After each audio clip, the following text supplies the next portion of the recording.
It's time to talk about our ELLIE House game of the week. We traveled out the South Range, where the South Range Raiders hosted the Struthers Wildcats. Battle was undefeated. Somebody's O had to go. Had to go. Coach, how'd you feel about the environment? How'd you feel about the game? Right. Let's talk about it. First of all, the environment was great. First time being at South Range. Number one, the drive was peaceful. Had a great drive, got to be by myself, think a little bit, talk to myself, which the older I get, I appreciate more. But number one, the environment was great. It was a packed house. It kind of reminded me of the Canfield Poland game the week before. Right. It was a packed house. Environment was great. Hospitality was great. So number one, they checked all the boxes that way. Secondly, the football game was a great football game. Don't look at the 31-13 score and think it was a blowout. It wasn't. You know what I mean? South Range did a great job chopping wood. And at the end of the game, they kind of stretched out the lead. But this was kind of a one possession, a 7-point, 10-point lead all game. Hard hitting, physical on both sides. South Range eventually got the dub, 31-13. I'll talk about South Range second, but talk about Struthers first. Mm-hmm. All right. First of all, Struthers was playing without Jason Duke. So anytime you're playing without a kid that's good of a football player, it's going to hurt you. All right. But that's not the point I want to talk about. I want to give credit to the program. Them kids came out and they played their butts off. Them kids came out and played their butts off. Number one, Devin Braun. You a grown man, cuz. You a grown man, cuz. Hey, he was running that rock. 16 for 203, I'm pretty sure, 2 touchdowns. Had a 75, 80-yard touchdown, something like that, first possession. But he's a grown man. He's playing both ways, offense, defense, getting banged up. Every time he got banged up, came right back in, but he played with the same ferocity. He didn't come back in and try to run around blocks or try to dodge tackles or not running the ball hard. He came in playing the same way. So Devin Braun, you a man. All right. I want to give a shout out to number one, quarterback. End up stepping in for Jason Duke, started the corner, Anthony Stella. That little kid is a gamer. He was making plays at corner, made some plays with his feet at quarterback. He was ready for his opportunity, and he did a great job. I want to give a shout out to number 3, linebacker Aiden Russell, and safety number 7, Aiden Nicholas. Them boys was hitting. Man. Mm-hmm. Number 7 he might have the hardest hit on the season I've seen so far. When he forced the fumble, that ball popped right up out of there. We almost caught the ball. Man, I think we was like 40 yards away. It sounded like it was 2 yards away, clear pop. Number 3, Aiden Russell was hitting, playing in that Mike Backer, him and Devin Braun in the middle. And shout out Marion Braun and Vince Boyler in that offensive line. They moving bodies. Struthers is going to be a problem in Division 4 playoffs. Struthers going to be a problem. They get Jason Duke back, get him back going. They're going to be a problem, man, because again, anytime you don't play with a kid as good as Jason Dukes and you still go out there and your kids playing like they believe, they playing hard, they scrapping, they clawing, and they making plays when they get the opportunity, that speaks volumes to the coaching staff, to the culture, to the program that they built. So I wanted to get that out the way first. Struthers, keep doing y'all thing. Shout out to them kids I just named. The whole team as a whole played well, but then was just some kids as the game was going that kind of stuck out. And I'm going to say it again, Devin Braun, you a grown man. All right, but South Range. At the end of the day, they got the triplets out there, man. You got Tristan Toy, 7-12, 106. He all in the touchdown. He also ran for 48 in the touchdown, and he forced a fumble on defense. You got Aiden Dominguez, who I did not know was that big in person. He legit about 6'2", 200, 205. He run that thing 23 times, 156 in the touchdown, couple TFLs on defense. And then the third person that complete the triplets, Gavin Nagy. He start the game off with a big 47-yard kick return. He get a big 27-yard catch in the first drive, and then he's Johnny on the spot with two fumble recoveries in the game. So the triplets kind of led the way. They scored in special teams.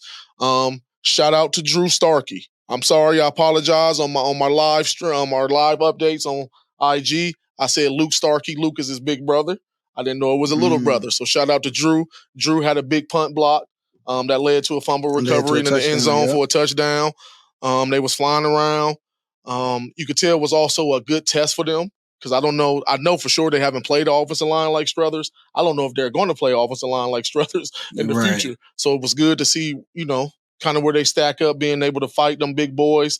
And Struthers made big plays in the run game, but South Range also bowed their neck and made plays when they need to on a couple third and fourth and shorts as the game kind of went on. So it was a great football game, man. 2 great coaches. Atmosphere was great, hard hitting.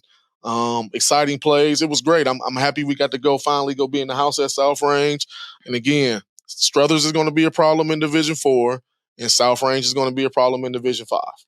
Man, if you when we talk about these two programs, and this is for the casual fan who maybe only get a chance to see their home school a lot. If you get an opportunity to go see a South Range game or go see a Struthers game, you won't be disappointed. I'm telling you.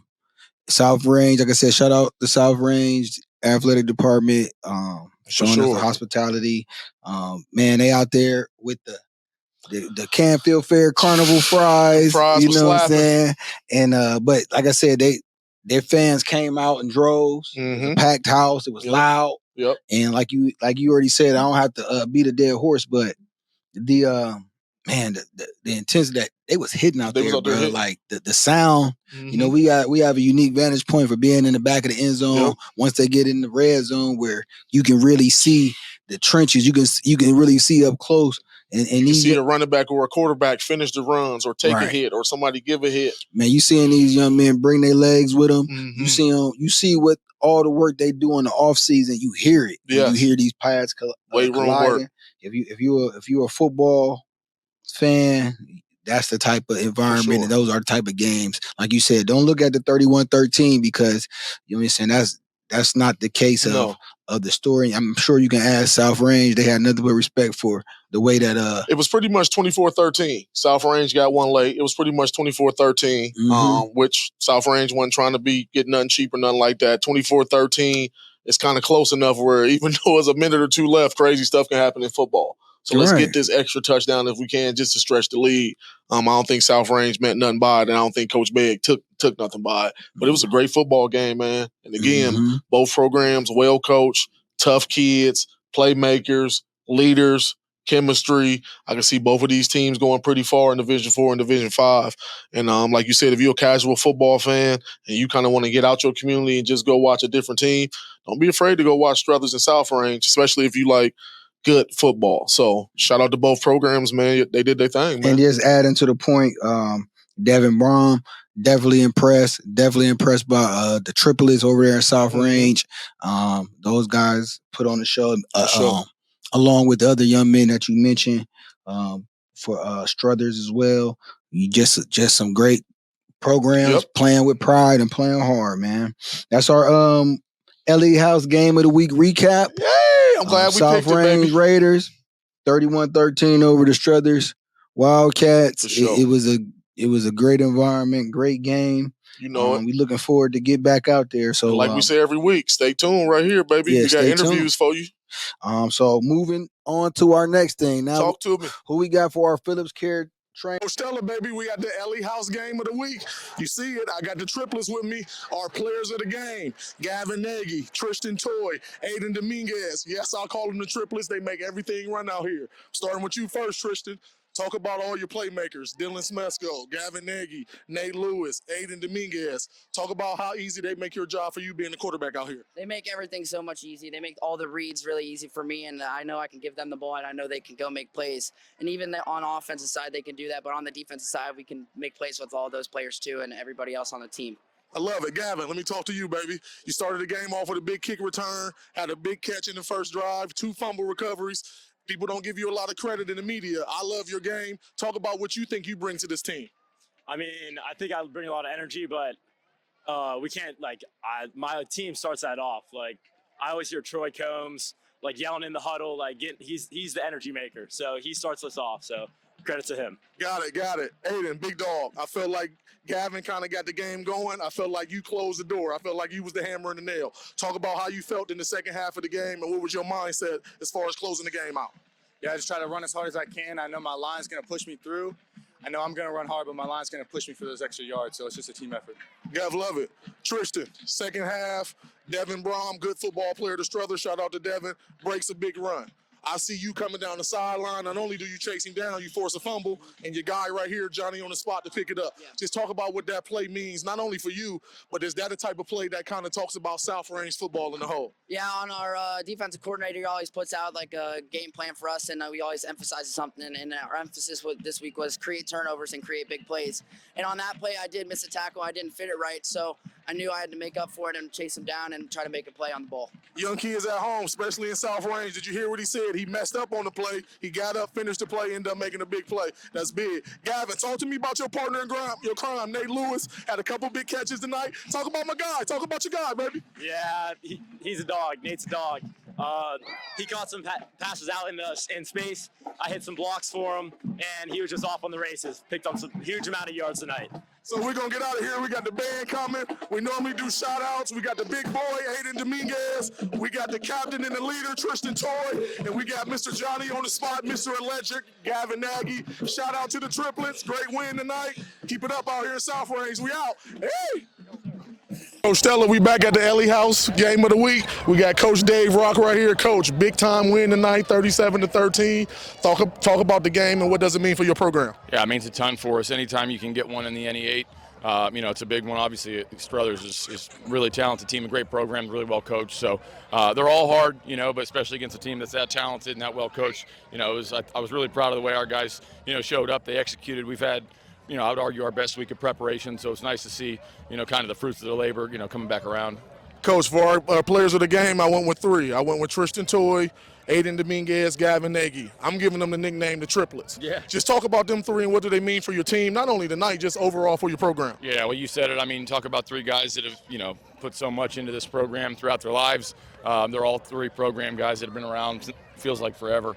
They've done a great job all offseason leading us, and they kind of each have their own unique leadership style, but they mean the world to us, and obviously, week in and week out, they show up and do what they do. So happy for those guys. Thanks for giving them a shout. For sure, Coach. 4th quarter, I'm down in the end zone. I'm just watching the game, and I see Luke Starkey driving the kid almost 10 yards. It's 4th quarter. Yeah. In your mind, I know the game ain't over. In fans' mind, Sure, the people on the outside, the game is over from the outside looking in. But he's still out there playing hard, trying to finish the game. Just talk about Luke and what did he bring to your team on both sides of the ball up front. I mean, how guys like that are. He's a throwback guy, and you're not going to catch him on the field, getting anything less than all he's got. You can tell he's exhausted at the end of the night, but he plays the game the right way. And, I think that's his message to our team. Again, he's a quiet leader for us, but he's constantly on him about, hey, there's a right way to play this game, and we're going to play it that way until we're exhausted. He's put in so much time over the offseason to get himself ready to go for this year that, he's going to get his money worth when he gets a chance on a Friday night. Right. Coach, on my show, I talked about this being the perfect game for week 5 because you're playing another big-time program